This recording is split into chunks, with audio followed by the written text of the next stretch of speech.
No Man's Land, atau tanah tak bertuan, merupakan tanah terlantar, atau tidak dimiliki, atau suatu kawasan yang tidak berpenghuni atau terpencil, yang dapat menjadi sengketa antara pihak-pihak yang membiarkannya tidak dihuni, karena rasa takut atau ketidakpastian. Istilah ini awalnya digunakan untuk mendefinisikan wilayah yang diperebutkan, atau tempat pembuangan sampah antar wilayah kekuasaan.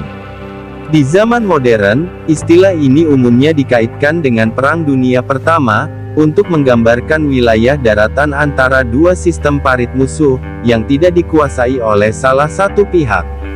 Istilah ini juga digunakan secara metaforis, untuk merujuk pada area yang ambigu, anomali, atau tidak terbatas.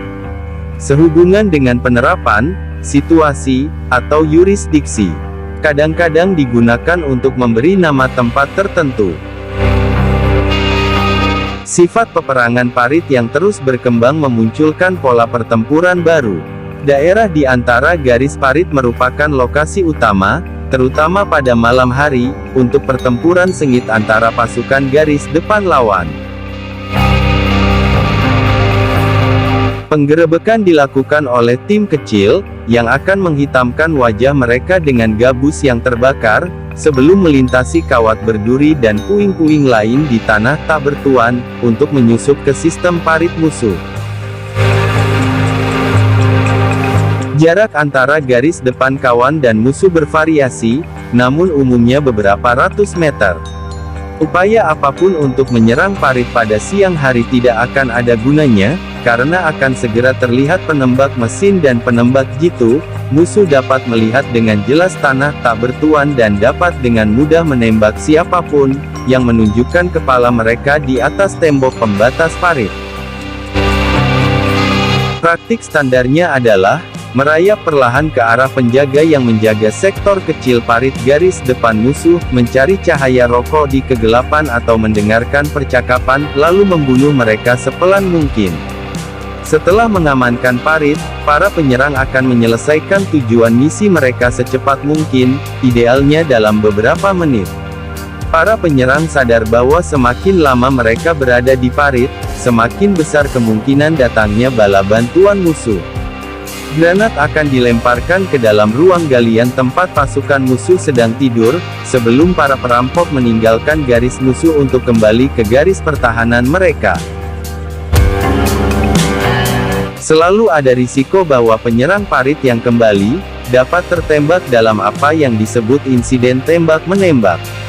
Oleh karena itu, merupakan prosedur standar untuk memberi tahu penjaga di sepanjang jalur, kapanpun kelompok penyerang dikirim, dan menggunakan semacam sistem kata sandi, sehingga penyerang yang kembali dapat mengidentifikasi diri mereka, saat ditantang dalam kegelapan.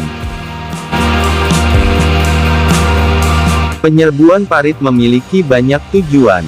Biasanya, niatnya adalah satu, atau lebih hal. Tangkap, lukai, atau bunuh pasukan musuh. Hancurkan, nonaktifkan atau tangkap peralatan bernilai tinggi misalnya senapan mesin seperti MG08. Kumpulkan intelijen dengan menyita dokumen penting, misalnya peta, atau petugas musuh untuk diinterogasi.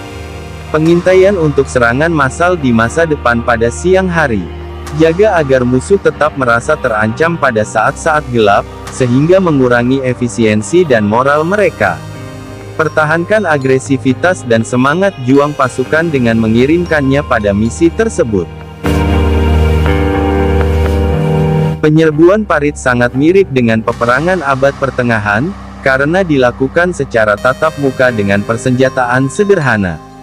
Penyerbuan parit diperlengkapi dengan senjata ringan untuk pergerakan yang sembunyi-sembunyi dan tanpa hambatan.